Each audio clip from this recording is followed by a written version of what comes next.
हरे Krishna.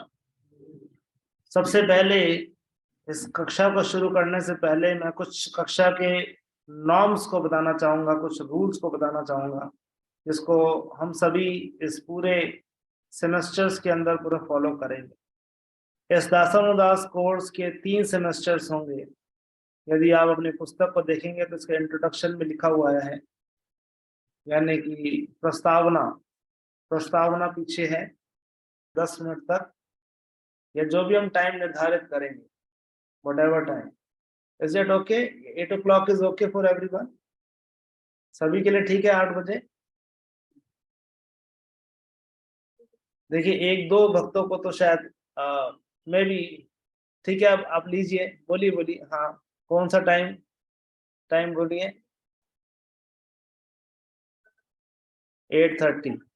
Okay, 8:30। और yes प्रभु, आपका? रविकांत प्रभु।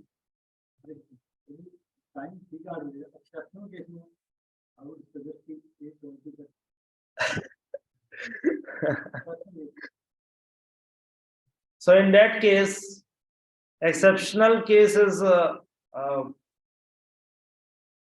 हम उसके लिए भी लास्ट में कोऑर्डिनेटर बनाएंगे इस क्लास का। उस कोऑर्डिनेटर को आप जो है इन्फॉर्म करेंगे इन केस आप जो है कहीं से लेट हो रहे हैं या कुछ है। But exceptional is for 1 time, not for 2 time, 4 time, 5 time. Then it's not an exception. Once in a semester. अगर ऐसा कुछ हो रहा है तो आप उनको इन्फॉर्म करेंगे, कोऑर्डिनेटर को आप इन्फॉर्म करेंगे कि हम लोग लेट हो रहे हैं, तो प्लीज कंसीडर। ठीक है? सो ऑब्वियसली आप मेरे को तो नहीं कर पाओगे, इसलिए जो है उनको कोऑर्डिनेटर को आप करिएगा, उसमें हो सकता है। Thank you. सबके लिए हम 8:20 नहीं करेंगे, सबके लिए एक ही टाइम रखेंगे 8:10 का। कुछ को है कि अगर किसी टाइम एक्सेप्शनल हो रहा है तो आपको पहले बताइए। आपका हो गया 8:30? 8:30। Then there is one devotee, केवल एक ही भक्त है जो 8:30 के लिए कह रहे हैं।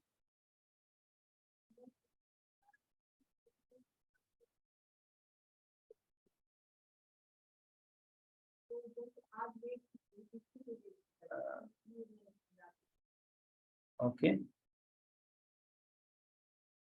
तो वही एक्सेप्शनल चीज है, अगर होता है इस तरह से तो आप प्लीज बताइएगा।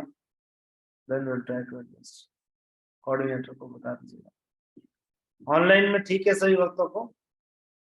Timing is okay, 8 o'clock? Done. Okay okay. So हम 8 बजे का टाइम रख रहे हैं, 8:10 पे हम लोग लॉक करेंगे इसको, और उसके बाद में हम लोग आगे को चर्चा करेंगे। सो दो चीजें हैं, अटेंडेंस का और दूसरा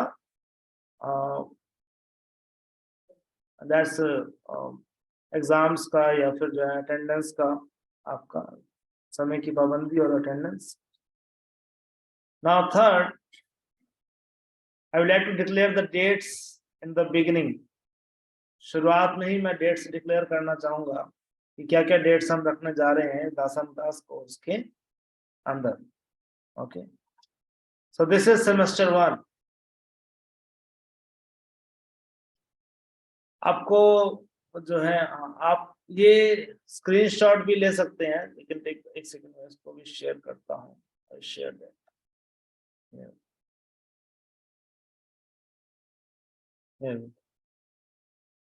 दिख रहा है? Visible now? सेमेस्टर 1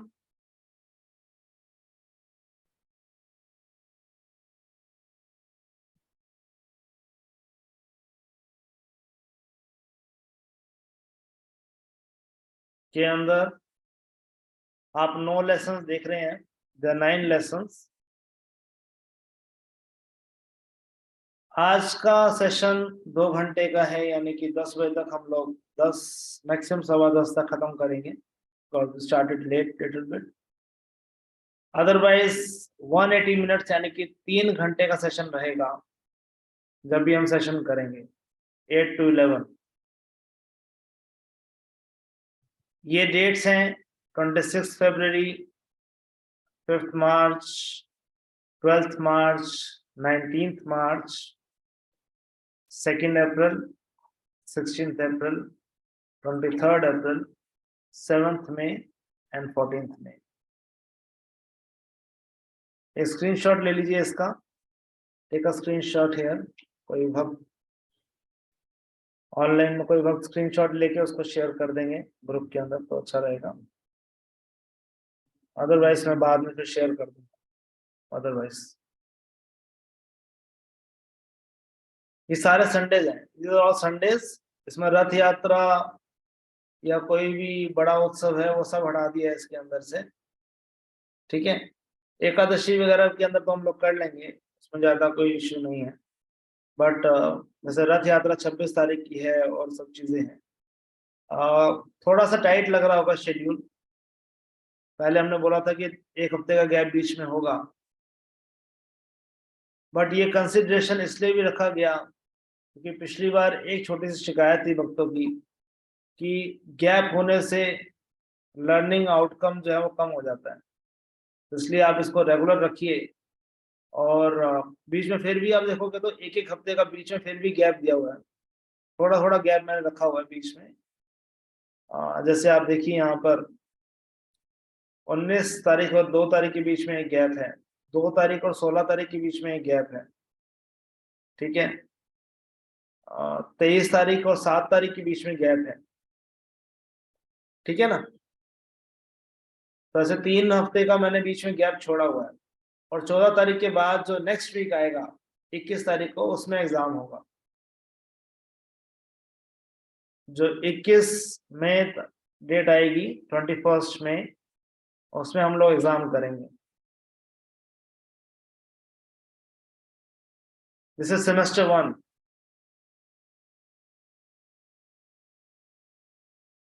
ओके, इनको लिखने का होगा, एक सेकेंड। Now it's semester 2। ये है सेमेस्टर 2। हमारा योजना है कि सर्दी आने से पहले पहले तक हम खत्म कर दें इसको, यानी कि 13 अगस्त तक पूरा कोर्स जो है फिनिश हो जाए। 13 अगस्त तक सेकंड सेमेस्टर हो जाए। थर्ड सेमेस्टर में 2 क्लासेस चाहिए हमको, कोई फुल डेज। उसके बाद जो है हम लोग 1 महीने गैप देके हम फुल डे एक लेकर 2 दिन लेकर आपको थर्ड सेमेस्टर पूरा करा देंगे। दैट इज अवर, उसके लिए भी डेट्स हम दे देंगे। जो ऑनलाइन वाले भक्त हैं वो तैयार रहेंगे उसके लिए, they have to attend offline date. मैं आज ही बता रहा हूँ, उन लोगों को भी, ऑनलाइन वालों को भी वो 2 क्लासेस ऑफलाइन करके ही अटेंड करनी है। It's not possible for us to conduct it online date में, वो ऑनलाइन नहीं हो सकता लास्ट का semester. So you can take the screenshot of this as well. तो इसमें 28 मई, 4 जून, फिर उसके बीच में गैप है, देखिए 18 जून को है, 18 जून, 25 जून, और फिर उसके बीच में गैप है, 9 जुलाई को है, 9 जुलाई, 16 जुलाई, उसके बीच में फिर गैप है, फिर 30 जुलाई को है, 30 जुलाई, 6 अगस्त, और फिर उसके बाद में गैप है, फिर 13 अगस्त को है। इस बार जन्माष्टमी और नौका विहार उत्सव थोड़ा लेट है, इसलिए हमारा 13 अगस्त तक यहाँ पे खत्म हो जाएगा, और 20 अगस्त को फिर सेकेंड सेमेस्टर का टेस्ट होगा, 20 अगस्त को। और इसके बाद में 1 महीने बाद हम लोग इजीली थर्ड सेमेस्टर को 2 दिन के अंदर हम फिनिश करेंगे। Full days, 2 full days, that would be Saturday and Sunday. तो 2 दिन हम पहले से बता देंगे कि आपको 2 दिन देने हैं, तो उसके लिए प्रिपेयर रहिएगा, ठीक है। Is that okay? चले आगे, ओके। किसी को कुछ कहना है इसमें? Any doubt, any clarification?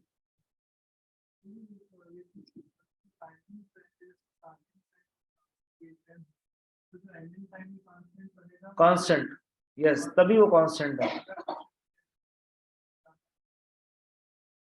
हाँ, तो दैट डिपेंड्स। अगर आप 1 घंटे में जाते तो आधी अटेंडेंस लगेगी आपकी। ऐसा कुछ होता तो फिर देख सकते।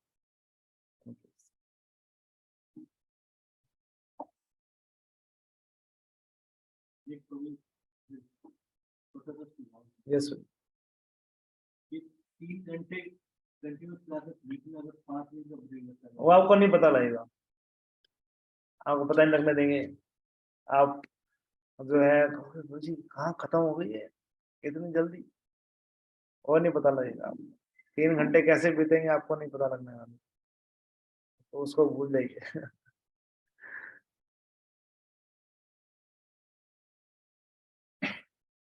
यस, माताओं की तरफ से anything you want to say on this?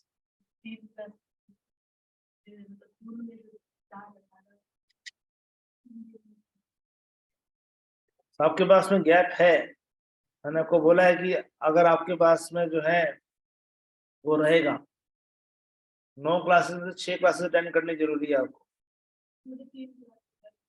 तो वो आप देखिए, बाकी 6 क्लासेस पूरी अटेंड करिए। अगर 6 में से एक भी गई और एक्स्ट्रा तो हरी बोल हो जाएगा फिर। और दूसरा ये भी ध्यान रखिएगा कि अगर भक्तों ने प्रयास किया कि मैं ऑफलाइन से ऑनलाइन या ऑनलाइन से ऑफलाइन आ गए, है ना, कि किसी तरह से जो है उनको पता लग गया कि इसका पासवर्ड क्या है, इसका जूम आईडी क्या है, इसका वो क्या है, और वो सो दैट इज आपको उसी टाइम वहां से जो है आउट कर दिया जाएगा, उसके अंदर अटेंडेंस, मतलब उस क्लास की अटेंडेंस जो है आपकी खत्म हो जाएगी। सो प्लीज, इंटीग्रिटी, ईमानदारी जो है हमारा एक बहुत बड़ा प्रिंसिपल है, एक नॉर्म है हमारा, इसको हम फॉलो करेंगे इस पूरे कोर्स के अंदर।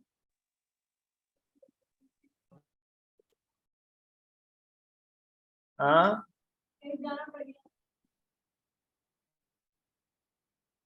हाँ, तो बता के, इन केस कहीं जाना पड़ गया आपको, कहीं बाहर जाना पड़ गया, आप ऑफलाइन नहीं आ पा रहे हो, सो आई मीन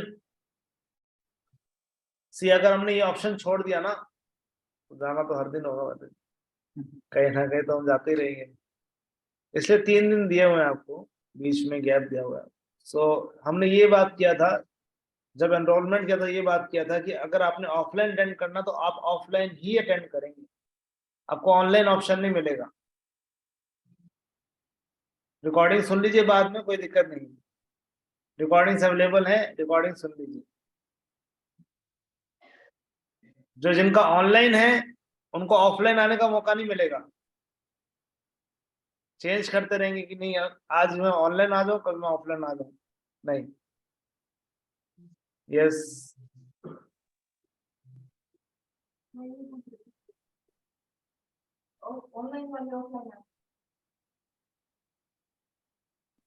ऑनलाइन वाले ऑफलाइन आ सकते हैं। नहीं, वही तो बोल रहा हूँ, हरे कृष्णा प्रभु जी। मुश्किल रहेगा। हरे कृष्णा प्रभु जी। यस, यस माता जी, हरे कृष्णा। प्रभु जी, जैसे क्लास के बीच में आधा घंटा थोड़ा सा बीच में नाश्ते का काम होता है, तो वो तो कर सकते हैं ना प्रभु जी? तो हमको थोड़ा दिख रहा है क्या काम कर रहे हो, क्या नहीं कर रहे, so you can do so, वो तो आपके ऊपर है। सुनना, ठीक। वो तो आपका आपके रिजल्ट में पता लग जाएगा कि आपने कितना सुना है, नहीं सुना है। आपके ठीक। सेमेस्टर के एंड में पता लग जाएगा, आपने जो एग्जाम देंगे उसमें पता लग जाएगा आपने कितना सुना है, नहीं सुना। ठीक है। Hare Krishna. Okay, so these are like little norms and थोड़ा सा हम लोग इस पर डिस्कशंस करते हैं ताकि इट्स बेटर कि पहले से क्लैरिफिकेशन हो जाए हम लोग क्या करने वाले हैं। And then now we starting with the course Dasanudas course. Here we go. तो सबसे पहले अपने मॉड्यूल के ऊपर अपना नाम लिखिए, everyone can write it down their names.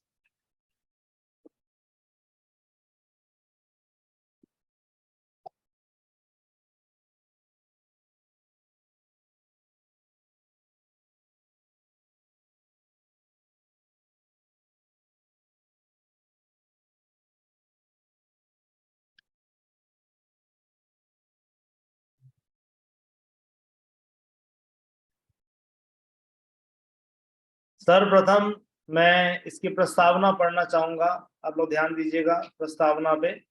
सबसे पहला पेज ही है, पहले दूसरा पेज है बल्कि। तो मैं प्रस्तावना को पढ़ना चाहूंगा पहले। जो कोर्स करने जा रहे हैं इसका उद्देश्य क्या है, इसको पहले मैं आप लोगों को बताना चाहूंगा। प्रस्तावना। किंतु प्रोद्या निखिल परमानंद पूर्णामदाब्धिर गोपिर भर्तुपद कमलयोर दास दासानुदास।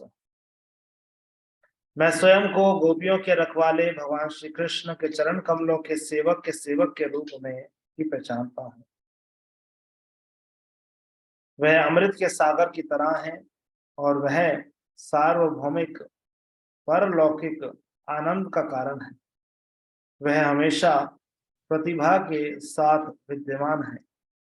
श्रील प्रभुपाद जी के दिव्य आंदोलन में समर्पित भक्तों की संख्या में वृद्धि को देखते हुए भक्तों की भगवान एवं भक्तों के प्रति भक्ति भावना, जो कि श्रीमद् भागवतम एवं श्री चैतन्य चरितामृत की शिक्षाओं एवं वास्तविक मूल्य और वैष्णव शिष्टाचार पर आधारित हो, ऐसी शिक्षाओं की अत्यंत आवश्यकता है। सीखने की प्रक्रिया में ज्ञान, तकनीकियां एवं मूल्य में सर्वप्रथम एवं सबसे महत्वपूर्ण मूल्य एवं लक्ष्य को ध्यान में रखते हुए सभी भक्तिमय सेवा को करना अनिवार्य है। यह पुस्तिका समस्त वैष्णव समाज में वास्तविक मूल्यों को ग्रहण करने एवं अपने साधना, सदाचार एवं प्रचार के कार्य को आगे बढ़ाने में मदद करेगी। यह मॉड्यूल 3 सेमेस्टर में बना है, जहां हर एक कक्षा मूलभूत सिद्धांत एवं मूल्यों को विस्तार में बताती है। हम श्री राधा मदन गोपाल जी एवं श्री चिंताई चांद गौर सुंदर जी के चरणों में प्रार्थना करते हैं कि यह पुस्तिका सभी वैष्णव भक्तों को श्रील प्रभुपाद जी के आंदोलन में के प्रति अपना समर्पण भाव, विनम्रता एवं वफादारी बढ़ाने में सहायक बने। श्रील प्रभुपाद की।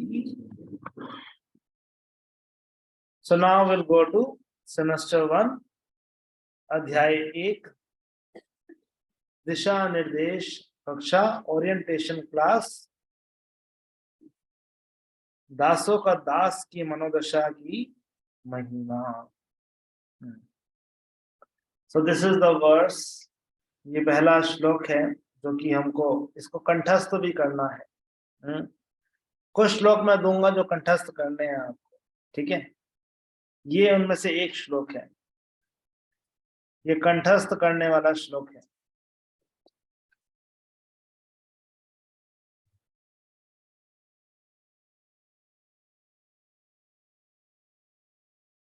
तो मैं बोलूंगा, आप लोग मेरे पीछे बोलने का प्रयास करिएगा।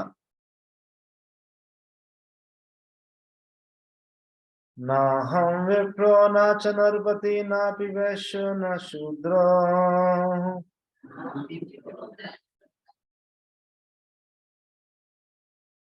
न हम वर्णे न च गृहपति न वनस्तो यतिर्वा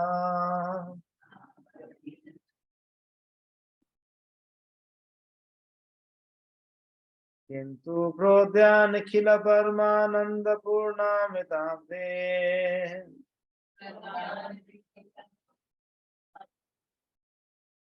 गोपी भरतु पद कमलयोर दास दासानुदास।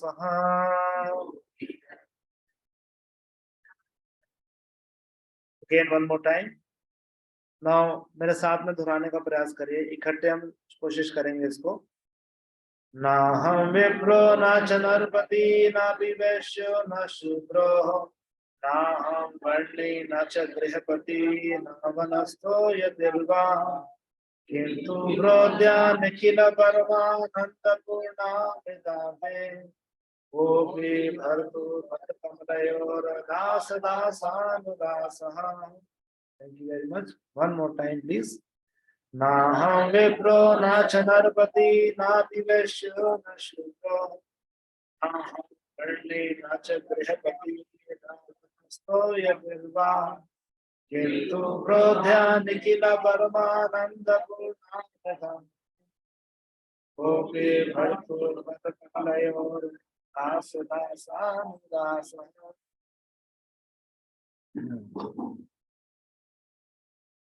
इसका अनुवाद कोई पढ़िए जरा। मैं ब्राह्मण नहीं हूँ, मैं क्षत्रिय नहीं हूँ, मैं वैश्य या शूद्र नहीं हूँ, ना ही मैं ब्रह्मचारी, गृहस्थ, वानप्रस्थ या सन्यासी हूँ। मैं स्वयं को गोपियों के रखवाले भगवान श्री कृष्ण के चरण कमलों के सेवक के रूप में ही पहचानता हूँ। वह अमृत के सागर की तरह है, वह सार्वभौमिक परलौकिक आनंद का कारण है, वह हमेशा प्रतिभा के साथ विद्यमान है।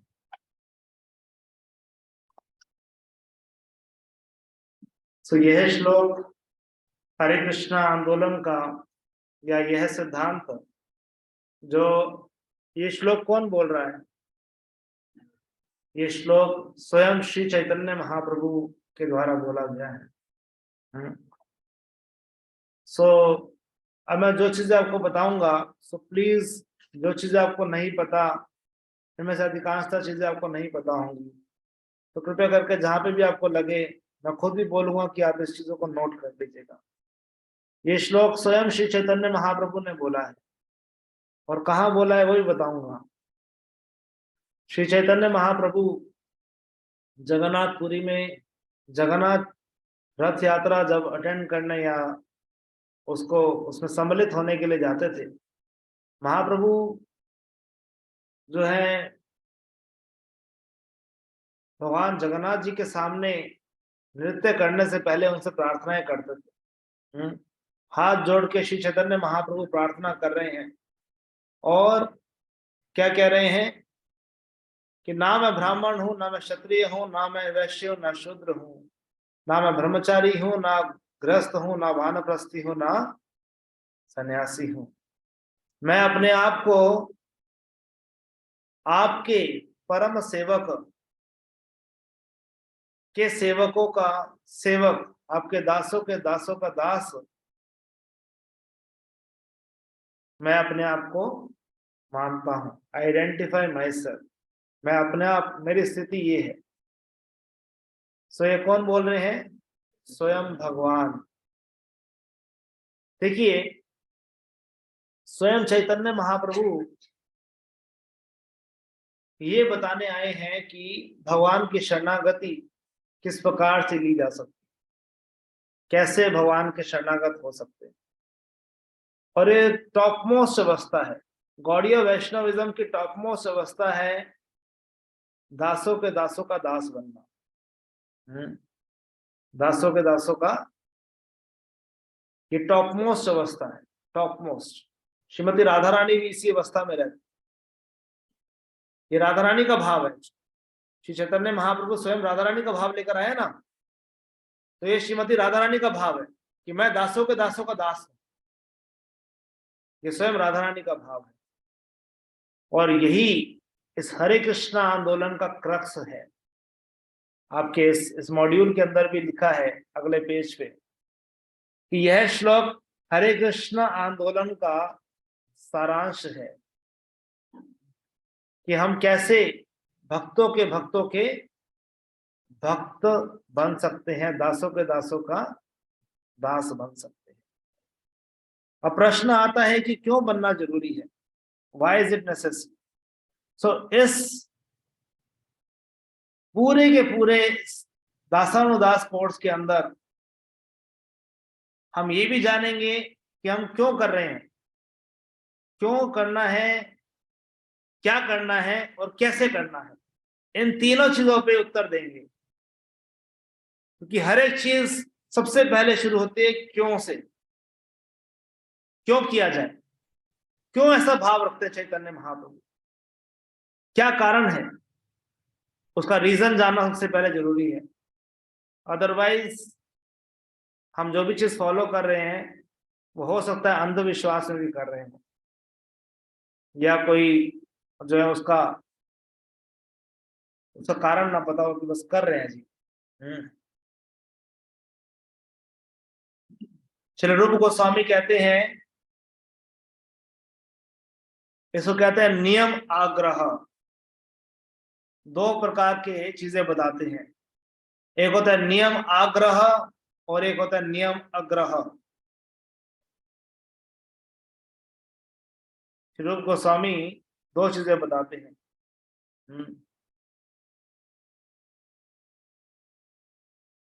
That is in the second verse of Upadeshamrita. दूसरे श्लोक में बताते हैं श्री रूप गोस्वामी पाद, अत्याहार प्रयास प्रजल्प नियम आग्रह। नियम आग्रह का मतलब होता है कि बस फॉलो कर रहे हैं, बोला गया इसलिए फॉलो कर रहे हैं, उसके पीछे कारण क्या है, उद्देश्य क्या है, उसमें नहीं ध्यान है। गोल क्या है उस नियम को पालन करने का, वो नहीं पता। उसको कहते हैं नियम आग्रह। बस फॉलो करना है जी, उसका उद्देश्य नहीं पता क्यों करना चाहिए। और दूसरा होता है नियम आग्रह। लिख रहे हैं ना आप लोग, ये लिखने वाली चीज है। ये कहां से पता लगेगी आपको, ये तो कई लोगों को नहीं पता है। नियम आग्रह और नियम आग्रह नहीं पता होगा आप लोगों को, ये पहली बार सुन रहे होंगे आप, है ना। कई बार होता है ना, धूप बत्ती गुब्बारे होते हैं, कर रहे होते हैं, चलो जी करना चाहिए, बोला गया है जी ऐसे होना चाहिए, है ना, इससे पुण्य जागृत होते हैं, भक्ति में आगे बढ़ेंगे, कैसे बढ़ेंगे ना। उद्देश्य पता होना चाहिए क्यों कर रहे हैं, कोई भी चीज के पीछे उद्देश्य पता होना चाहिए। अगर वो उद्देश्य नहीं पता, उसका मतलब है नियम आग्रह है। रूप गोस्वामी कहते हैं नियम आग्रह। ये 6 चीजें बताते हैं रूप गोस्वामी दूसरे श्लोक में। इसको और डिटेल में डिस्कस करूंगा बाद में आप लोगों के साथ में। दूसरे श्लोक में उपदेशामृत के बताते हैं 6 चीजें जो कि भक्ति में आपको नीचे गिराती। आज तो उस नियम को पालन कर रहे हो, कल को माइंड जो है जैसे ही डिस्टर्ब होगा उसको छोड़ दोगे, अगर उसका उद्देश्य जो है नहीं पता। श्रील प्रभुपाद जी दूसरे अध्याय के 66वें श्लोक में लिखते हैं, मन की अस्थिरता लक्ष्य के अभाव के कारण है। मन में जितनी भी अस्थिरता रहती है वो लक्ष्य के अभाव के कारण है। आप इसको तात्पर्य को पढ़ लीजिएगा, अभी जो है जाकर आपको मिल जाएगा उसके अंदर। तात्पर्य में लिखा है प्रभुपाद जी दूसरे अध्याय के 66वें श्लोक के अंदर 2.66 के अंदर, मन में जितनी भी अस्थिरता है ना, मन इतना विचलित रहता है, वो क्यों रहता है? लक्ष्य के अभाव के कारण। हाँ जी, भगवत गीता का, भगवत गीता दूसरा अध्याय 66वें श्लोक के अंदर प्रभुपाद जी बोलते हैं,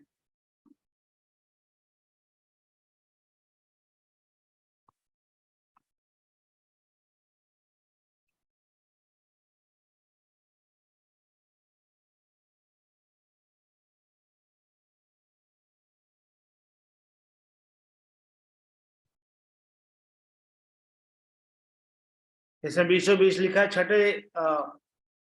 छठी लाइन के अंदर है इसमें, मन की चंचलता का एकमात्र कारण अंतिम लक्ष्य का अभाव है। ठीक है, मन की चंचलता का एकमात्र कारण अंतिम लक्ष्य का अभाव है। सो ध्यान रखिएगा, अदरवाइज इट बिकम्स अ नियम आग्रह। ये नियम आग्रह बन जाएगा अगर हमको लक्ष्य नहीं पता, उसका उद्देश्य नहीं पता। और नियम आग्रह का मतलब होता है कि कोई नियम पालन करना ही नहीं, फॉलोइंग एब्रप्टली, मानते ही नहीं, वो नियम आग्रह है। कोई नियम पालन करते ही नहीं, मन से चलते हैं, अपने मन में जो आएगा वो फॉलो करेंगे, जो नहीं आएगा वो नहीं करेंगे। उसको नियम आग्रह कहते हैं। ठीक है, नियम आग्रह क्या है? उसका उद्देश्य जाने बगैर फॉलो करना। और नियम आग्रह क्या है? फॉलो ही ना करना, कुछ मेरे मन में जो आएगा नियम मैं वो फॉलो करूं, वो नियम आग्रह है। दोनों ही बेकार है। रूप गोस्वामी कहते बेकार है दोनों चीजें, नियम आग्रह भी खराब है और नियम आग्रह भी खराब है।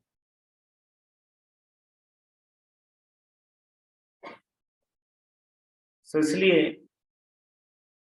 क्यों ये भाव बोला गया है, व्हाई इज इट नेसेसरी? ऐसा क्यों बोला गया है कि हम दासों के दास बनकर जो है रहना चाहिए, या गोपियों की भावना ऐसी क्यों है, श्रीमती राधा रानी की भावना इस प्रकार से क्यों है, दासों के दास रहने की? कोई भी आइडिया? मैं आप लोगों से पूछता हूँ now, I would ask you, मैं आपसे पूछता हूँ, नए भक्त बोलना शुरू। बोलिए रविकांत।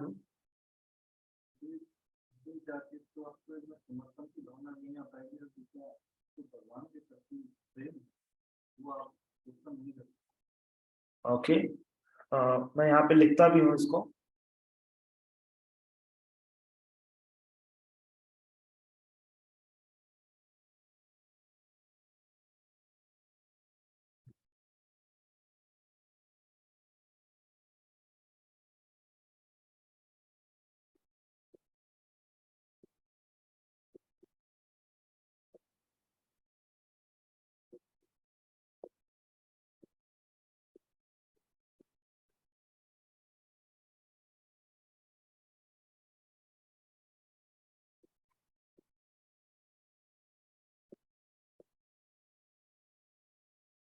ठीक है, मेरे को एक्चुअली मात्रा शायद ठीक है, इज इट ओके? हाँ, पूरा है, इज इट ओके ना? ठीक है। पहला बोला समर्पण के कारण, है ना, उससे हमारा समर्पण पता लगेगा। दूसरा भगवान का प्रेम।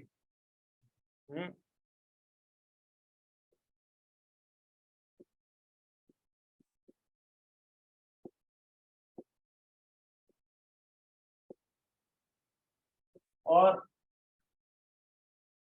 दीपक वो हमेशा की दास रहने का विषय है। अगर भगवान का दास अपने आप को नहीं मानेंगे तो हम कहीं ना कहीं किसी और के दास, माया के दास, इंद्रियों के दास, तो कहीं ना कहीं दास बनते रहेंगे, जो भी कहीं ना कहीं से जुड़े। तो हम बॉस बनने का प्रयास करेंगे साधारण अक्षरों में। नहीं, हम भगवान के दास नहीं, अगर भगवान के दास नहीं बनते तो फिर बॉस बनने का प्रयास करेंगे, वही सेम, फॉलो ही नहीं करेंगे कुछ भी, तो बॉस बनने का प्रयास करेंगे, अहंकार की भावना रहेगी। यस, और जो अहंकार में रहता है उसके लिए भगवान का धाम नहीं है।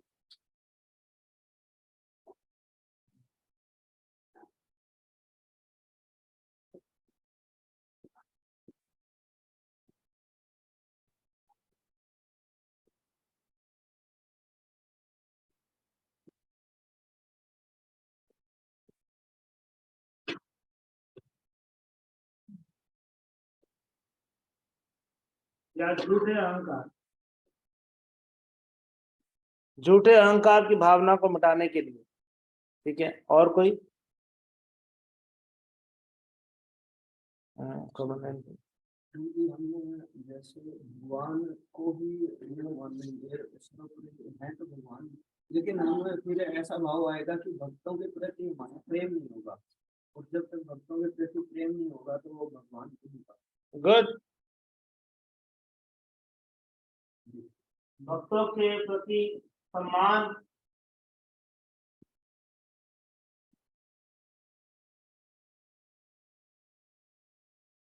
और आदर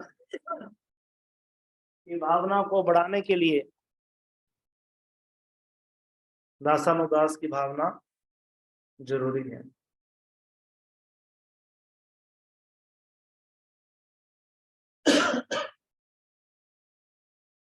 सबसे महत्वपूर्ण है जो जिसकी वजह से ये फॉलो करना जरूरी है, दासानुदास की भावना, उसका केवल मात्र एक ही कारण है। ये सब सब्सिडरी चीजें हैं, एकमात्र कारण है हमेशा कृष्ण को याद रखना और कभी कृष्ण को ना भूलना। Always remember Krishna and never forget him. सारे निषेध, जितने भी नियम कानून, जितने भी निषेध है, सभी इसके सब सर्वेंट्स हैं, सभी इसके दास हैं। इस रूल के हमेशा कृष्ण का स्मरण रखना और कभी कृष्ण को ना भूलना। और ये केवल एकमात्र इसी स्थिति में हो सकता है। वो क्या है? दासानुदास की भावना में। कैसे? ऐसा कैसे कह सकता हूं मैं? So I will explain this now. क्योंकि अगर हम दासानुदास की भावना में नहीं है तो हम बॉसानुबॉस की भावना में हैं, और बॉसानुबॉस भावना का मतलब है अपने झूठे अहंकार को फिलअप करना, उसको बढ़ाना, उसको बढ़ाना और उसको बढ़ाना, उसको जो है बहुत ऊपर तक लेकर जाना,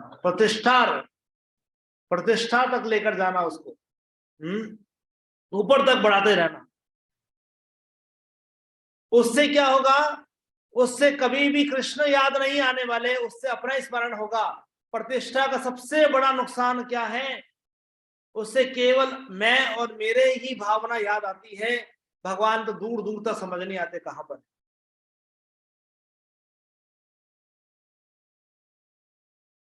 भगवान नहीं समझ आएंगे। Where is Krishna?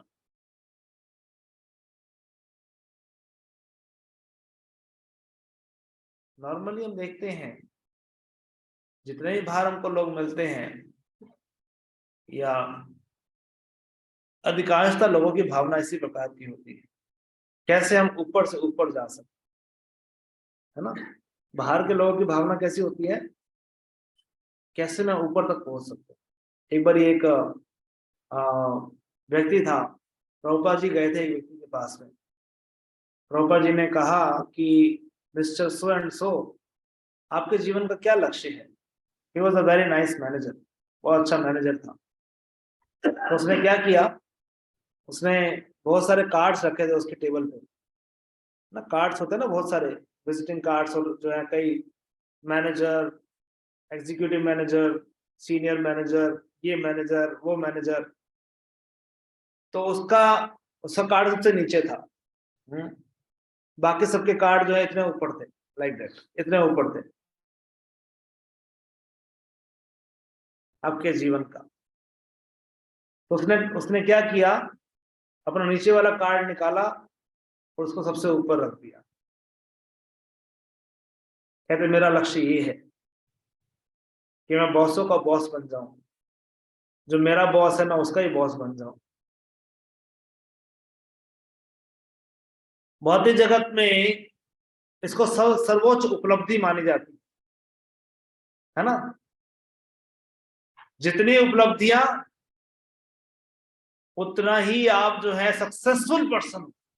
You are a very nice, जो है आपका, आपके अंदर बहुत योग्यता है, आपके अंदर सफलता ही सफलता, आपकी किस्मत चूम रही है। लोग कहते हैं ना, ये क्या क्या बात है ना, इसने कर दिखाया,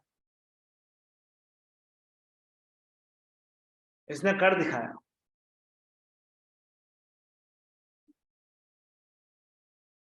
बड़े होते जितना ऊपर जाता है उतना ही इनसिक्योर हो जाता है, क्योंकि उसको पता है उसको नीचे गिरना पड़ेगा एक दिन। उसकी स्थिति कभी भी बन नहीं सकती वैसे, चाहे वो अडानी हो, चाहे अंबानी हो। उसको अपनी स्थिति को बनाए रखने के लिए कितना स्ट्रगल करना पड़ता है, और फिर भी वो संतुष्ट नहीं रहता। मोर मोर मोर, और दीजिए, मुझे दीजिए, जितना दे सकते दीजिए, जितना जो है आएगा उतना ही मैं संतुष्टता को भी, संतुष्टता होती नहीं। There is no pleasure in this. क्योंकि जितना आप इस झूठे अहंकार को बढ़ाते रहोगे, एक गुब्बारे की तरह बूम बूम बूम, कितना, उसके भी एक लिमिट है। एक दिन जब फट जाएगा वो, एक एक जो है छोटा सा पेन से ही फट जाएगा।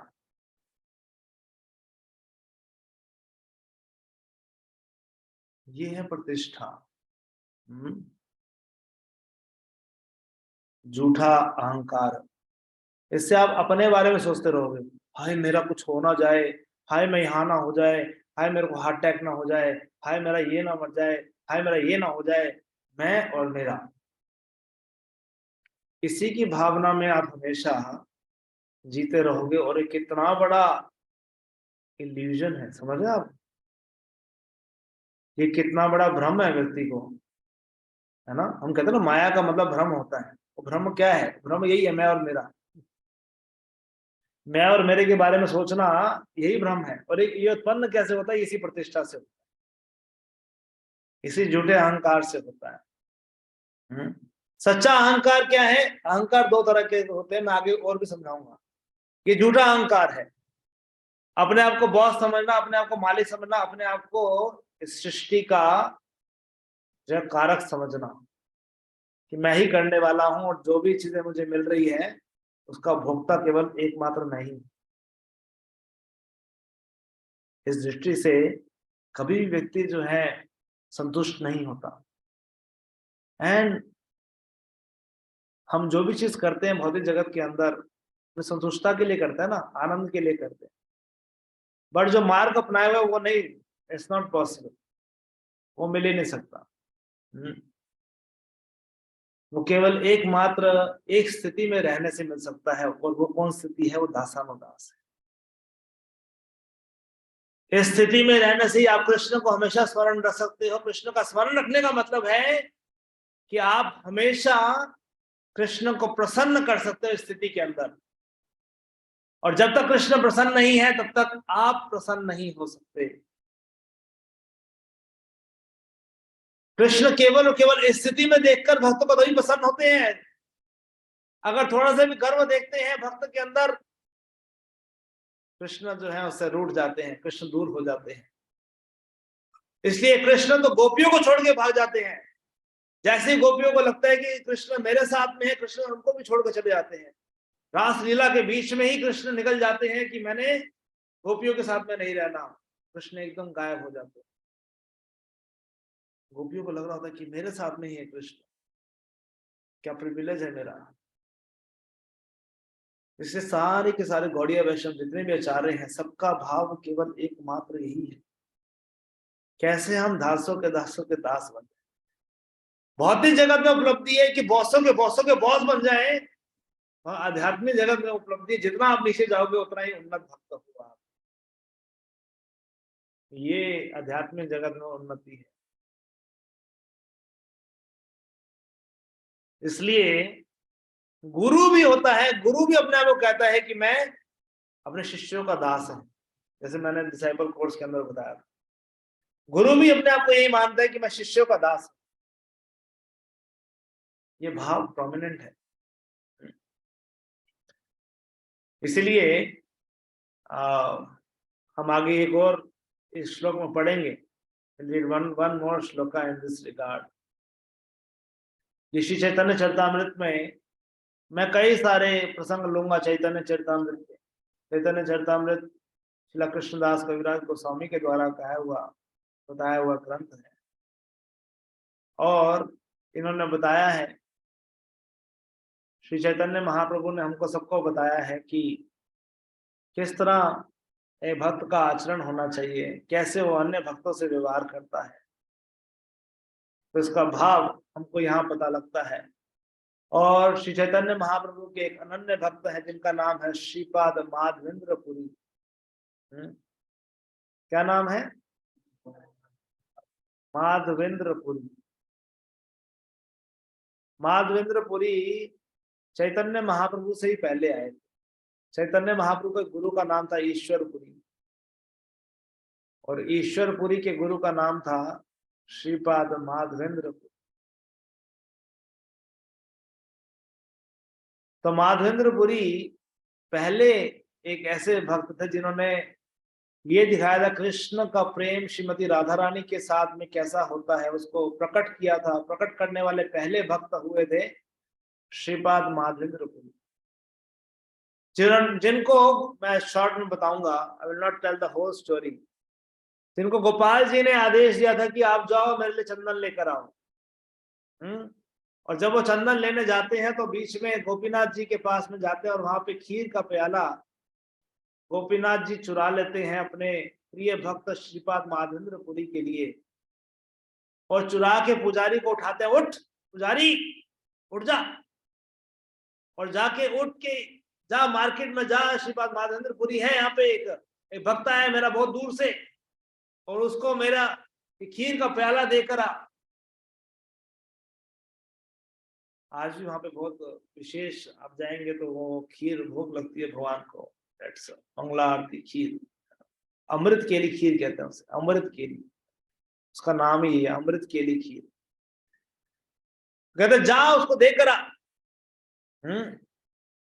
तो जब वो जाते हैं उनको देते हैं तो एकदम भाव अवस्था में आ जाते हैं माधवेंद्र पुरी। दूसरी अवस्था आती है, आदमी पुरी सोचने लगता है कि अब लोगों को मेरा नाम पता लग जाएगा, अरे बाप रे मेरा नाम पता लग जाएगा और लोग मेरा नाम बोल के जो है गुणगान करेंगे मेरा, पीपल विल ग्लोरीफाई मी, जो मेरे लिए हानिकारक है। कौन सोच रहे हैं ऐसा? भगवान के शुद्ध भक्त, भगवान के शुद्ध भक्त श्रीपाद माधवेंद्र पुरी सोच रहे हैं कि अगर कोई व्यक्ति मेरा नाम लेगा तो मेरा अहंकार बढ़ सकता है, इसलिए जो है इस स्थिति से मुझे बचना है, इससे बाहर निकलना है। इसलिए कहते हैं, अब लोग मेरे पीछे बोलिएगा, पहले उच्चारण करते हैं, जय जय श्री चैतन्य जय नित्यानंदा, जय द्वैत चंद्र जय गौर भक्त वृंदा। वेरी इजी, बहुत आसान है। जय जय श्री चैतन्य जय नित्यानंद, चैतन्य महाप्रभु नित्यानंद, जय अद्वैत चंद्र जय गौर भक्त। ठीक है, कोशिश करिए। जय जय श्री चैतन्य जय नित्यानंदा, जय अद्वैत चंद्र जय गौर भक्त वृंदा। अब हम इस प्यार को पढ़ेंगे। वैसे संस्कृत ये बंगाली में है तो इसलिए इसको प्यार कहते हैं, ठीक है, ये बंगाली में है। हम श्लोक पढ़ते हैं ना भगवत गीता श्रीमद् भागवतम में, ये पीएचडी स्टडी है। श्री प्रभुपाद जी कहते हैं कि चैतन्य चरितामृत जो पीएचडी स्टडी है, इसलिए जो है बहुत ही रिलेशेबल है, बहुत ही ज्यादा आस्वादनीय है भक्तों के द्वारा। तो यहाँ पर श्रीपाद माधवेंद्र पुरी की स्थिति बता रहे हैं, मेरे पीछे बोलिए। प्रतिष्ठार भय पुरी गेला पलाइया,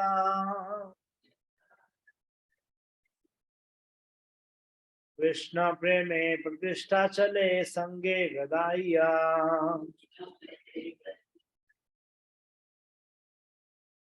तो कहते हैं प्रतिष्ठार भय पुरी गेला पलाइया, प्रतिष्ठा के भय से श्रीपाद माधवेंद्र पुरी वहां से निकल गए, वहां से जो है चले गए। कृष्ण प्रेम में प्रतिष्ठा चले संगे गदाइया, जो कृष्ण प्रेम में रत है उसके पीछे प्रतिष्ठा जो है उसके पीछे पीछे चलती है। हम प्रतिष्ठा के पीछे भागते हैं, कृष्ण भक्त के पीछे पीछे प्रतिष्ठा भागते। सोचिए जरा, हम कंडीशन लिविंग एंटिटी, हम बद्ध जीवात्मा जो है उसके पीछे, वो जो है प्रतिष्ठा के पीछे पीछे भागता है, मेरे को फेम मिल जाए, मेरे को पावर मिल जाए, मेरे को जो है किसी ना किसी प्रकार से नाम मिल जाए। एक भक्त के पीछे पीछे जो है प्रतिष्ठा भागती है, भक्त को पीछा नहीं करना पड़ता, प्रतिष्ठा उसके पीछे पीछे भागती है। परंतु फिर भी भक्त बचना चाहता है, भक्त रुकना चाहता है कि मेरे को प्रतिष्ठा ना मिले। इसलिए श्रील प्रभुपाद जी तात्पर्य में बोलते हैं, बहुत सुंदर, कहते हैं कि इस भौतिक जगत के अंदर सभी के सभी लोग द्वेषी हैं, है कि नहीं? गलत तो नहीं बोल रहे प्रभुपाद जी? हम सभी द्वेषी हैं, तभी तो आए यहाँ पर भौतिक जगत में, भगवान से द्वेष करके तो आए हैं। मेरे प्रभुपाद जी कह रहे हैं कि इस भौतिक जगत के अंदर हर एक व्यक्ति द्वेषी है, और द्वेषी लोग जनरली किसी को अगर सम्मान मिल रहा होता है तो उसके अगेंस्ट होता है, उसके जो विपरीत हो जाते हैं, है ना? होते कि नहीं होते? अगर कोई व्यक्ति को अगर कोई नाम मिलेगा, अरे वाह प्रभु जी ने तो बड़ा सब कुछ करके दिखा दिया, दूसरे लोग सोचेंगे क्या कर रहे, मैंने इससे ज्यादा किया हो। आध्यात्मिक जगत में ऐसा नहीं होता, परंतु भौतिक जगत में बहुत होता है, बहुत होता है। किसको कैसे नाम मिल गया, मेरा नाम ऊपर होना चाहिए। जनरली लोग ये दोनों साथ साथ चलते हैं, प्रतिष्ठा और द्वेष, ये दोनों साथ साथ चलते हैं, भाई बहन है दोनों। जिसको प्रतिष्ठा मिलती है उसके पीछे लोग लग जाते हैं, उसके पीछे लोग जो है द्वेष करना शुरू हो जाते हैं, है ना? देखा हमने, भाई बहन है दोनों, प्रतिष्ठा और जो है ये द्वेष है, दोनों भाई बहन है। प्रतिष्ठा जहां पे रहेगी वहां लोग द्वेषी मिलेंगे आपको। इसको कैसे मिलता, ऐसे कैसे होता है ना? ये स्वाभाविक है द्वेषी लोगों के लिए जो ईर्ष्या करते हैं।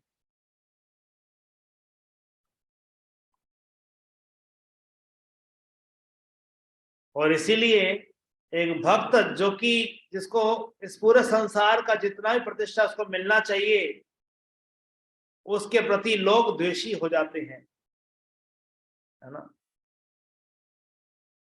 उसके प्रति लोग द्वेषी हो जाते हैं। ये इतना खुश कैसे है? ये आनंदित कैसे होके जो नाच रहा है ना? ये क्यों इतना जो है वो कर रहे हैं? केवल लोग कहते स्वांग क्यों कर रहे हो ऐसा, है ना? क्या आपको जो है ये दिखा क्यों रहे हो ऐसा? उसको चिढ़ हो रही है जैसे, है ना? उसको चिढ़ते हैं ना, चिढ़ना ही कहते हैं। दूसरे की खुशी को देखकर जो लोग चिढ़ते हैं, चिढ़ना और कुछ नहीं है, द्वेष है, और कुछ नहीं है। चिढ़ना और कुछ नहीं है, द्वेष है। This is quite natural. परंतु जब एक व्यक्ति विनम्रता के कारण किसी प्रकार का फेम यानी कि प्रतिष्ठा नहीं चाहता, तो लोग उसको बहुत ही विनम्र समझते हैं और हर प्रकार का प्रतिष्ठा देना चाहते हैं। देखिए बाबा जी कह रहे हैं, अगर कोई व्यक्ति विनम्रता के कारण कोई भी फेम नहीं चाहता, यानी कि कोई भी जो है प्रतिष्ठा नहीं चाहता, तो लोग उसको देना चाहते हैं। प्रभुपा जी आगे कहते हैं कि एक वैष्णव किसी प्रतिष्ठा के पीछे नहीं भागता, या कोई भी प्रकार का उसको जो फेम नहीं चाहिए। माधवेंद्रपुरी जो कि वैष्णवों के राजा के समान है, उनका प्रतिष्ठा जो है बहुत फैला हुआ है, परंतु वो अपने आप को इस सांसारिक दृष्टि से बाहर रखना चाहते हैं। वो नहीं चाहते कि मेरे फॉलोअर हो।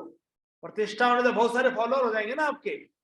गूगल में कितने है ना, यूट्यूब में आजकल बहुत फेमस है, यूट्यूब में कितने आपके फैन हैं, फॉलोअर्स हैं, कितने लोगों ने आपका वीडियो देखा है, कितने लोग जो सब्सक्राइबर्स हैं आपके।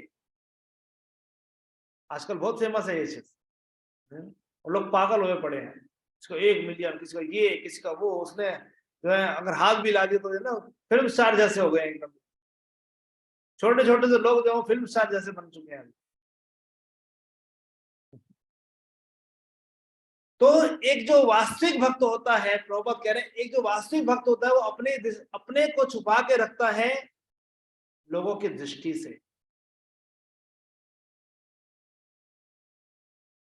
वो अपने आप को कवर करके रखता है, अपनी रियल आइडेंटिटी को कवर करके रखता है कि वो एक भगवान का एक महान भक्त है,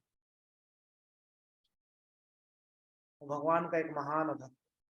इसलिए जो वैष्णव होता है वो कभी भी ये नहीं दिखाता कि मैं बहुत ही महान, है ना? वो हमेशा इस दृष्टि से बच के रहता है, और यही स्थिति है उसकी विनम्रता की। भगवान का इवन बाइबल के अंदर लिखा हुआ है, क्या लिखा है कि भगवान का घर एक हम्बल और मीक के लिए है, यानी कि एक विनम्र व्यक्ति के लिए है। कोई प्राउडी व्यक्ति वहां पर जाके नहीं रह सकता, अदरवाइज भगवान से द्वेष करना शुरू हो जाएगा। वही तो करके आए हैं। इसलिए भगवान ने जाते रहते यहाँ पे जो है कोई वो नहीं है ना, कुछ नहीं कर सकता, तो यहाँ पे जा, वहीं चला जा जा। भौतिक जगत के अंदर हर कोई व्यक्ति द्वेष करता है एक दूसरे से, तभी कभी संतुष्ट नहीं रहता। सो एक जगह और प्रहलाद महाराज बहुत सुंदर व्याख्या करते हैं, I will show you that. Prahlad Maharaj जो कि एक महाजन है, प्रहलाद महाराज भी कहते हैं, now you can see here, आप ध्यान दीजिए। प्रहलाद महाराज जो कि एक आचार्य हैं, तो कहते हैं, प्रहलाद महाराज कहते हैं, एक्चुअली में क्या हुआ था बताता हूँ मैं आपको। जब नरसिंहदेव ने फाड़ दिया हिरण्यकशिपु को, तो हिरण्यकशिपु ऐसे, अब नरसिंहदेव बड़े गुस्से हैं, तो कोई भी आगे नहीं जा रहा, लक्ष्मी जी भी नहीं जा रही। माँ जी कहते जाओ भैया, आपके पति देव है। कहते नहीं, आज आज बड़ा गुस्से में आज मैं नहीं जाऊंगा। मना करते हैं, ब्रह्मा जी लक्ष्मी जी सबको मना करते हैं। फिर कौन खड़ा होता है? प्रहलाद महाराज खड़े होते हैं। कोई भी आगे जाने की हिम्मत नहीं कर रहा, प्रहलाद महाराज को आगे खड़े कर देते हैं। प्रहलाद महाराज जब आगे जाते हैं तो भगवान को प्रणाम करते हैं। जैसे प्रणाम करते हैं, नरसिंह देव की नजर पड़ती है और नरसिंह देव अपना हाथ जो है प्रहलाद महाराज के सर पे रख देते हैं, आशीर्वाद देते हैं। और फिर प्रहलाद महाराज ये श्लोक बोलते हैं, है ना, मेरे पीछे बोलिएगा आप लोग। श्री प्रहलाद वाचा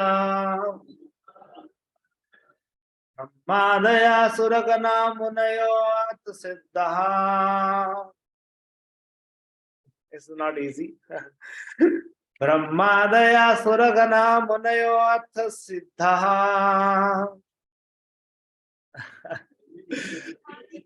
नहीं दिख रहा? अरे तो बताओ, नहीं दिख रहा? इनको दिख रहा है?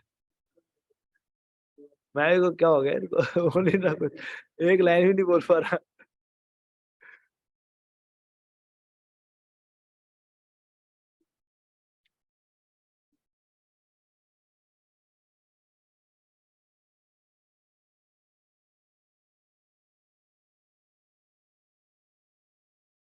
अब दिख रहा है?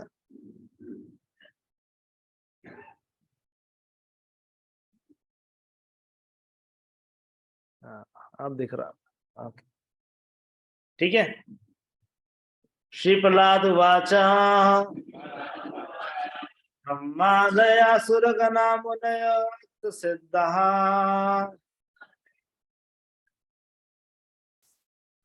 सत्वैकतान् गतयो वचसां प्रवाहे।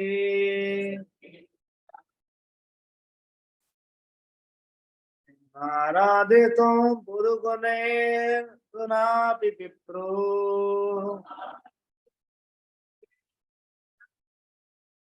किं तोष्टुमर्हति सा मे हरि उग्र जातिः।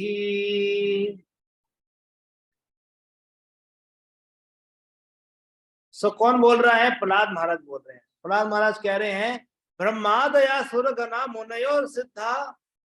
कहते ब्रह्मा जी, जितने भी सुरगण है, जितने भी देवी देवता है, मुनयो बड़े बड़े ऋषिगण, सिद्ध लोग, चाणूर, बहुत सारे लोग हैं। सत्वैकतान गतयो वचसां प्रवाही, जो सात्विक लोग हैं, इतने बड़े बड़े महान योद्धा लोग, वो भी नहीं संतुष्ट कर पा रहे। नाराधितुम पुरगणे धनापि विप्रो, आपको भगवान वो भी नहीं संतुष्ट कर पा रहे, तो मैं कौन हूं? किम तोष्टुम अर्हति सामे उग्र जाति, मैं तो उग्र जाति हूं, मैं तो हिरण्यकशिपु से उत्पन्न पुत्र हूं, मैं कैसे जो है आपका गुणगान कर सकता हूं? प्रभुपाद जी अनुवाद में बोलते हैं, प्रहलाद महाराज ने प्रार्थना की, असुर परिवार में जन्म लेने के कारण यह कैसे संभव हो सकता है कि मैं भगवान को प्रसन्न करने के लिए उपयुक्त प्रार्थना कर सकूं। आज तक ब्रह्मा इत्यादि सारे देवता तथा समस्त मुनिगण उत्तम वाणी से भगवान को प्रसन्न नहीं कर पाए, यद्यपि ये सारे व्यक्ति सत्वगुणी एवं परम योग्य हैं। तो फिर मेरे विषय में क्या कहा जाए? मैं तो बिल्कुल ही अयोग्य हूं। सोच के देखिए प्रहलाद महाराज की स्थिति क्या है। प्रहलाद महाराज जो है, उनको चूज किया गया कि आप जाइए आगे, और भगवान का गुस्सा शांत हो गया देखते ही उनको। स्वाभाविक अवस्था है कि व्यक्ति के अंदर प्राइड तो आ ही जाएगा कि देखो ये कुछ नहीं कर पाए, ये तो है ना, पानी जो है दाल में पानी कम है, मैं कुछ हूं, आई एम समथिंग, मैंने कर दिखाया, मेरे को पहचान लिया इन लोगों ने, देखो इतने बड़े बड़े लोग नहीं कर पाए, मैंने कर दिया है। परंतु क्या कह रहे हैं, कह रहे ब्रह्मा जैसे इतने बड़े बड़े जो है जितने लोग हैं वो नहीं कर पाए, तो मैं असुर कुल में जन्म लिया हुआ, मैं कैसे आपको संतुष्ट करूंगा। यानी कि अपने आप को और दीन बता रहे हैं, ये नहीं बता रहे कि मैं बहुत श्रेष्ठ हूं कि मेरे को चूज किया गया। नॉर्मली हमारे साथ क्या होता है, आप में से किसी भक्त को बोला जाए कि आप बड़े योग्य हो, you know you are IIT head, है ना, इसलिए आप जो है प्रवृत्ति के अंदर होता है, हाँ, है ना, मेरे को माला बनाई है मेरा नाम लिया है मेरे को रिकॉग्नाइज कर लिया एक्चुअली है ना। नॉर्मली स्थिति ऐसी होती है कि मेरे को रिकॉग्नाइज कर लिया, मेरे को रिकॉग्नाइज कर लिया, मेरे को पहचान लिया इन्होंने, मैं तो PhD हूँ, मेरे को तो रिकॉग्नाइज कर लिया, यू नो मैं कुछ हूँ, तो भी मेरे को देखो आज एवरीवन इज लाइक। परंतु यहाँ प्रहलाद महाराज देखो, जो वास्तविक वैष्णव होता है, जो विनम्र, जो भगवान की कृपा पात्र है, जो भगवान को के भाव को समझता है, जो भगवान को प्रसन्न करना जानता है। देखिए अगर वो ये कहते प्रहलाद महाराज यहाँ पर कि भगवान ये नहीं कर पाए, मैं कर पा रहा हूं, इसलिए मैं आपके सामने खड़ा हूं आपको प्रार्थना करने के, तो क्या भगवान खुश होते उससे? नहीं खुश होते, नहीं खुश होते। परंतु यहाँ पर प्रहलाद महाराज प्रार्थना कर रहे हैं कि भगवान मैं तो असुर कुल में जन्मा हुआ हूँ, हम में से किसी को लगता है कि हम लोग असुर कुल में जन्मे हुए हैं? तो हम ब्राह्मण है ना, वो कहते हैं मैं ब्राह्मण हूँ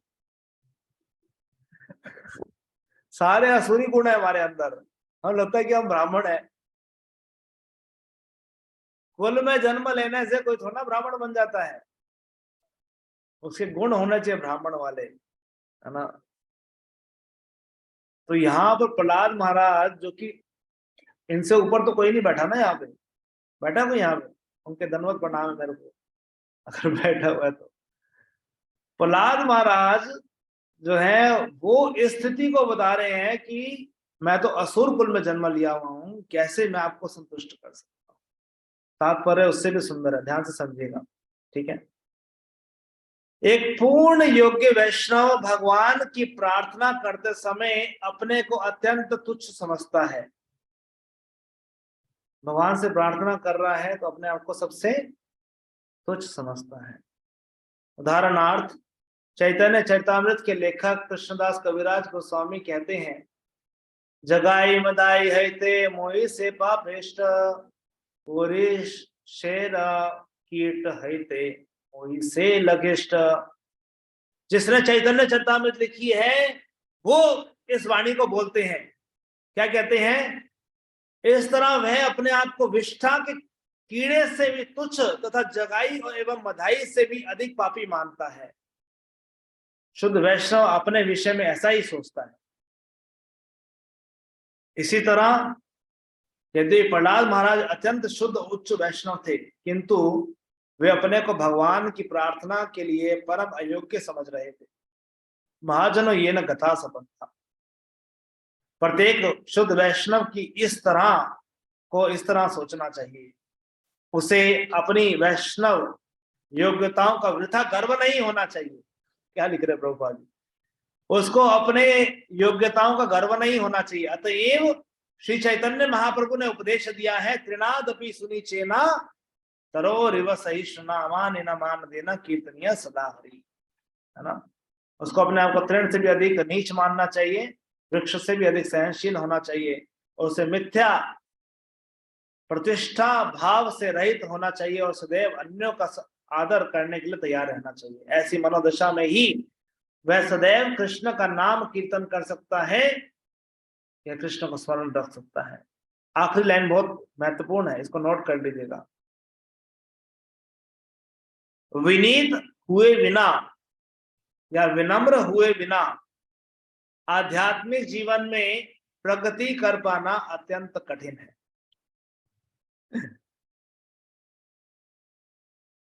विनीत हुए बिना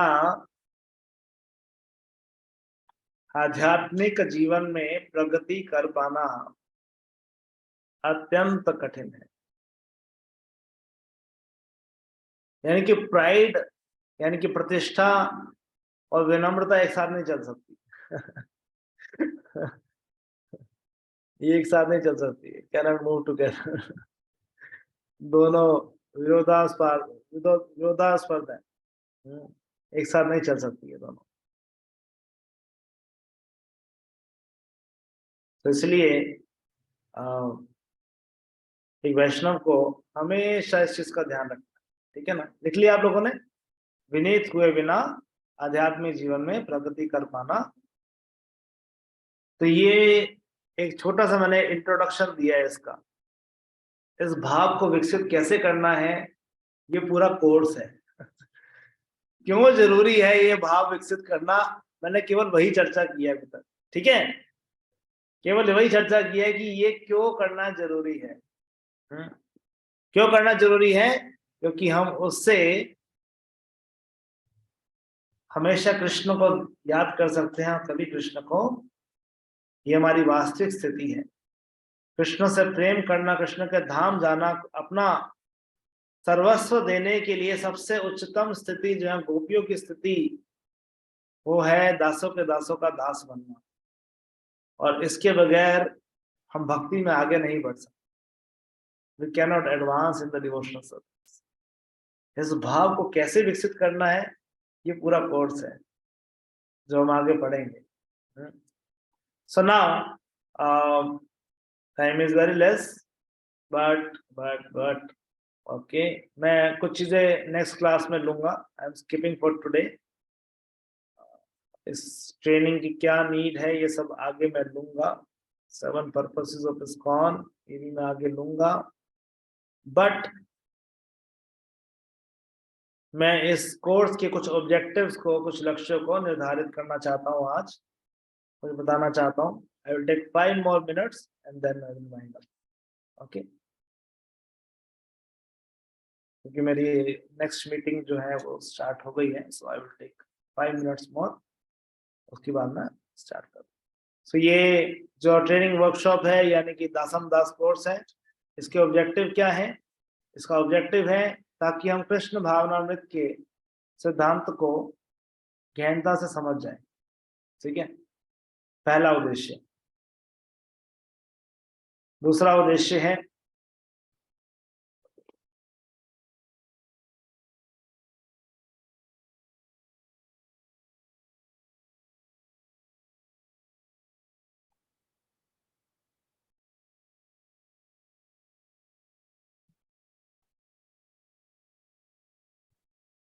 वैसे आपके पेज नंबर 7 पे लिखा हुआ है, आपको जो है इसमें खोलने की जरूरत नहीं है। पेज नंबर 7 में लिखा हुआ है। कृष्ण भावनामृत के सिद्धांत को समझेंगे। सो पहला जो हमारा जो सेमेस्टर है उसके अंदर मेनली हम लोगों ने कृष्ण भावनामृत का सिद्धांत को ही समझना है। दूसरा, हमारा जो रीडिंग का स्तर है, क्या लिखा है, पठन स्तर को नियमित पठन तक बढ़ाएं ताकि हम नियमित पढ़ सकें, नियमित रूप से पाठ कर सके, उस स्तर तक बढ़ाना है। तीसरा है साधना अभ्यास पर ध्यान केंद्रित करें और विशेष रूप से अधिक ध्यान से जप करें।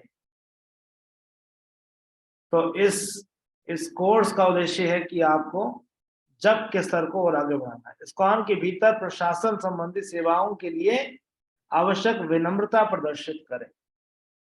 कैसे हम सारी सेवाओं करते हुए विनम्रता के साथ में सेवाएं कर सकते हैं और कैसे दासम दास के भाव में आ सकते हैं, ये इस जो है प्रशिक्षण के उद्देश्य हैं। अब मैं आखिरी में थोड़ा सा आप लोगों को परीक्षा के कुछ चीजें बताना चाहूंगा। ओके, तो यहाँ पे 4 चीजें लिखी है नीचे। पहला, नियमित बंद पुस्तक परीक्षा या खुली पुस्तक परीक्षा। ठीक है, दो तरीके के टेस्ट होंगे आप लोगों के। मैं अब टेस्ट के ऊपर आ रहा हूं आखिरी में, लास्ट थिंग फॉर टुडे। बंद पुस्तक, आप लोगों ने आईडीसी कोर्स किया तो आप लोगों को पता ही होगा, स्कॉन डिसाइपल, उसमें तो हाँ तो टेस्ट दिया है ना आप लोगों ने, बंद पुस्तक परीक्षा दी है आपने।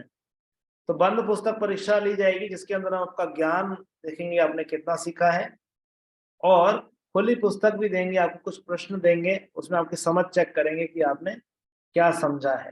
ठीक है, इसलिए जब मैं बोलूंगा ओबीए तो आप लिख लीजिएगा ये ओबीए का क्वेश्चन आएगा। ठीक है, और जब मैं बोलूंगा सीबीए तो समझ जाइएगा कि सीबीए मतलब खुली पुस्तक के अंदर जो है प्रश्न आएगा। सॉरी, बंद पुस्तक, क्लोज बुक। क्लोज बुक मतलब बंद पुस्तक, बंद पुस्तक में ये प्रश्न आएगा। ठीक है, और खुली पुस्तक के लिए जो है ओबीए बोलूंगा, ओबीए। ओबीए फॉर खुली पुस्तक और बंद पुस्तक के लिए सीबी। ठीक है,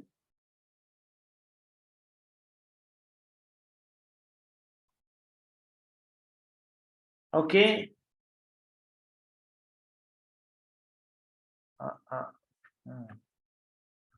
असेसमेंट के अंदर, असेसमेंट के अंदर, असेसमेंट के अंदर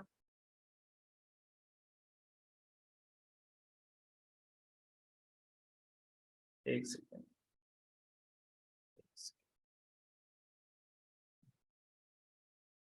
सो असेसमेंट के अंदर आप लोगों का श्लोका टेस्ट भी होगा, श्लोकास भी सुने जाएंगे आप लोगों से। जो श्लोकास मैं बोलूंगा याद करने के लिए वो मार्क भी करने हैं आपने, और फिर प्रैक्टिकल्स भी होंगे। जैसे कुछ प्रैक्टिकल्स हैं कीर्तन के ऊपर, एटिकेट्स के ऊपर, कई कई चीजें हैं जिसके अंदर जो है प्रैक्टिकल्स आपको दिए जाएंगे। आरती कैसे करते हैं वो सब प्रैक्टिकल्स लिए जाएंगे आप लोगों से। ठीक है, तो 4 टेस्ट हैं, खुली पुस्तक, बंद पुस्तक, फिर श्लोकास, और चौथा प्रैक्टिकल्स। हर सेमेस्टर के एंड में हम आप लोगों से फीडबैक भी लेंगे, कैसा चल रहा है कोर्स, इसमें क्या सुधार करना है। तो आप लोग अपना खुल के जो फीडबैक लिखिएगा वो भी आपको अवसर दिया जाएगा। ठीक है,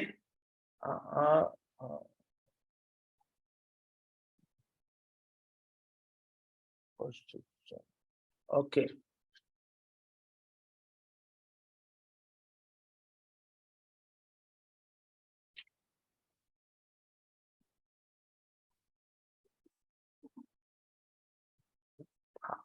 सम एलिमेंट्री डिटेल्स लास्ट। अब मेरे को आप सबके सहयोग की आवश्यकता है इसके अंदर। सबसे पहले क्लास कोऑर्डिनेटर, क्लास कोऑर्डिनेटर की जिम्मेदारी जो है महत्वपूर्ण है इस पूरे दसम दास कोर्स के लिए। 3 सेमेस्टर्स के लिए वो क्लास कोऑर्डिनेटर जो है उसकी जिम्मेदारी बहुत जरूरी है। उसके अंदर क्या रहेगा, कोऑर्डिनेटर के अंदर, कोऑर्डिनेटर को पहली बात, क्लास रिकॉर्डिंग तो चलो अभी ये शुरू हो गई है, इट्स नाउ गोइंग ऑन, तो उसमें कोई प्रॉब्लम नहीं है, परंतु हाँ क्लास रिकॉर्डिंग होती रहे ये भी इंश्योर करना है। दूसरा, जैसा ये सेटअप है, सेटअप के लिए भी अभी लगाएंगे, बट इंश्योर करना कि ये सेटअप हो जाए। ठीक है, बाद में वाइंड अप के लिए भी, प्रसादम के लिए भी, यानी कि पूरा, और जो भी असेसमेंट्स होंगे उसको कलेक्ट करना और सबमिट करना टाइम पे, सबसे सबसे कलेक्ट करना और फिर सबमिट करना। तो बहुत ही महत्वपूर्ण जिम्मेदारी है, और जो करना चाहे you can give their name for 3 semesters, 3 semester के लिए।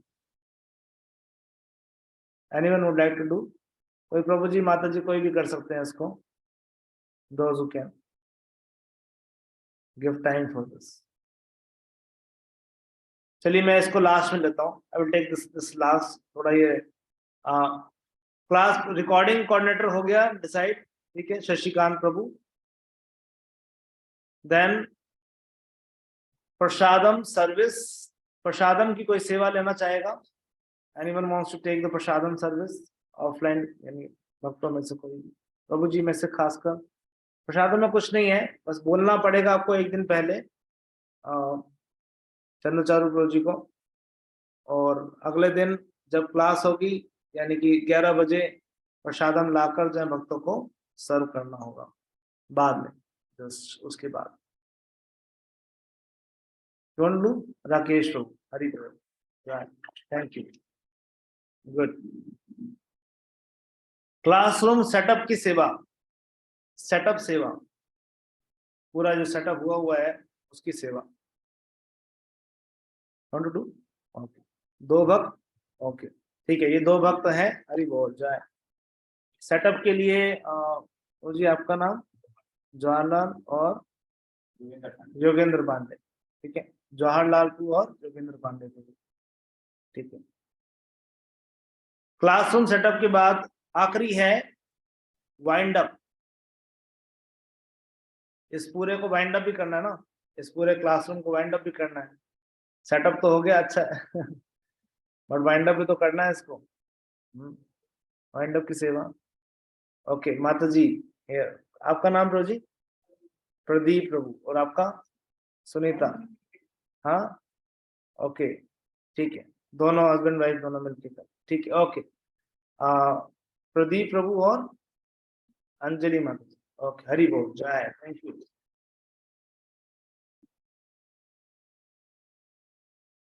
ओके रिकॉर्डिंग्स जो है वो क्लास कोऑर्डिनेटर के पास में होगी, और assessments of the class shall be submitted to the class coordinator। तो क्लास कोऑर्डिनेटर को ये सारी चीजें भी देखनी है और साथ में रिकॉर्डिंग्स वगैरह को भी देखना, उनके पास में रहे, और assessment. Now final thing, class coordinator. इस क्लास के कोऑर्डिनेटर कौन जो है सेवा करना चाहेगा?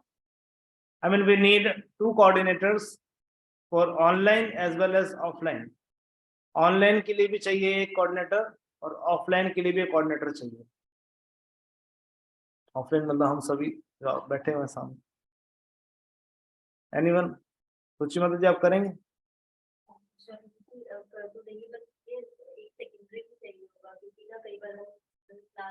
सेकेंडरी नहीं होगा इसमें,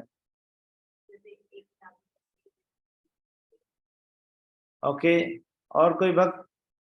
anyone else? It's a very important service, very elevated service, बहुत ही इसमें सीखने को मिलेगा आपको, बहुत बहुत सारी चीज सीखने को मिलती है। ओके ये ऑलरेडी हैव सर्विस, आपके पास है अभी एक सेवा, अंजलि माता जी। रविकांत तो आप करना चाहेंगे? हरि बोल जय। सो आपको इन सबके साथ कोऑर्डिनेट करना है, जितने भी भक्त लोग हैं, अब इनका नाम नंबर वगैरह सब ले लीजिएगा, और सबका सेवाएं देखकर किसी को कुछ मुश्किल आ रही है जो भी है व्हाटएवर, उसके बाद फिर हम लोग उनको डिवाइड कर सकते हैं, दे सकते हैं किसी और को, सो लाइक दैट, ठीक है। और ऑनलाइन में कौन करना चाहेंगे?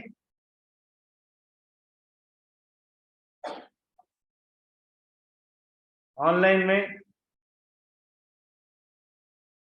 Anyone raise your hand please. बहुत सारे लोग हैं यहाँ पे, कर सकते हैं कोई भी।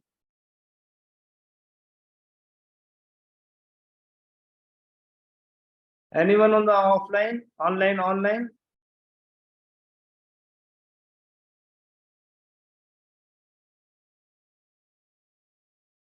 बोल दो भाई, क्या हो गया?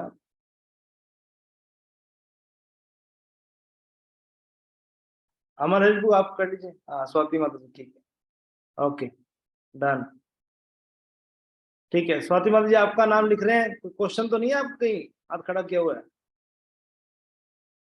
कई बार भक्तों का प्रश्न होता है, मैं प्रश्न पूछ लेता कोई प्रश्न नहीं प्रभु जी। हूँ। अच्छा ठीक है, यू विल डू इट ना? Yes Prabhu ji, yes Prabhu ji. Okay okay, thank you माता जी, thank you so much, thank you so much, thank you. So this is Vaishnava seva actually. ये सारी सेवाएं जो है वैष्णव सेवाएं हैं सारी, जो भी दासानुदास की बात कर रहा है ना, ये वही है। ये बहुत सारी जो है सुनने को मिलेगी आपको, कुछ कभी पेशी होगी तो okay so will and this by this, thank you very much. His divine grace ऐसी भक्ति वेदांत स्वामी श्री प्रभुपाद की गौर भक्त वृंद की निताय निताय गौर प्रेमानंदे हरि बोल। Thank you very much. So now prasadam service. तैयार रहिए। उधर किचन में जाइए और जो वहां पर पूछिए कि नरसमदास कोर्स के भक्तों का प्रसाद, और भारी होगा प्रसाद, अंदर नहीं होगा, भारी करेंगे प्रसाद गैलरी में। Thank you. Hare Krishna. So next class 8 o'clock time रहेगा, समय पे आइएगा। हरे कृष्ण। रिकॉर्डिंग जी प्रभु जी, मैं व्हाट्सअप कर दूंगा इस ग्रुप में। नहीं, बंद कर दीजिए पहले। हाँ, बंद करते हैं।